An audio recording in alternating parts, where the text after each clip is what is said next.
There's a special kind of quiet in the bamboo groves of Ri-Bhoi, Meghalaya, not silence, but a living rhythm of rustling leaves and strong, rooted stems. The community has pledged not just their land, but their labor, contributing 3 lakh rupees through mandates to complete a bamboo plantation across 50 hectares of community land. So far, they've planted 9,000 saplings, with 70 beneficiaries already engaged. And to finish this vision, around 35 to 40 villagers will work side by side for the next 40 to 45 days. Lomba jukan nega training, yo sepun kejemutoy. Angnya ngi hoi, kasunong kebaja kasunong ti kejaka kebalong kentong, ke basadin, najisha, kiru kisamla, ibana kiruk san, kirung di kumno ban permalin baniyok ke training ke batikana kamtam ka than ke wet ke chna jisna bat ke we ande ya kane ke ja du jantam namar ke jengwan dong batestat ke mata di kena samla ji ke klat nu ke ne baro de longba ke ne training ni kermen ba ke kena samla ke kon samla ji kinki imbiang kumno ban hikai ban than ban wet bat ban chna jisna dengan ai ki jero sebun ya kan ka pandan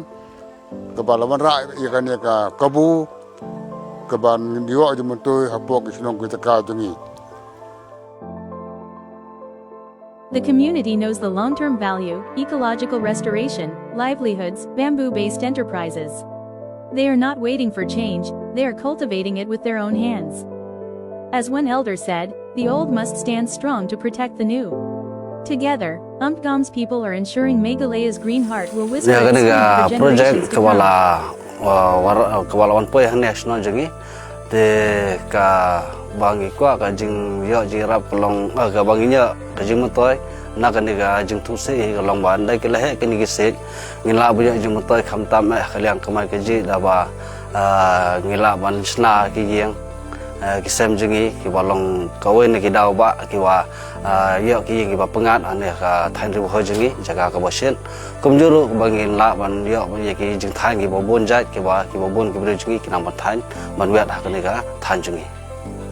te ki training ki bangi la yo ha ka ne ka bambu plantation hi ki long ba ha ka ban kong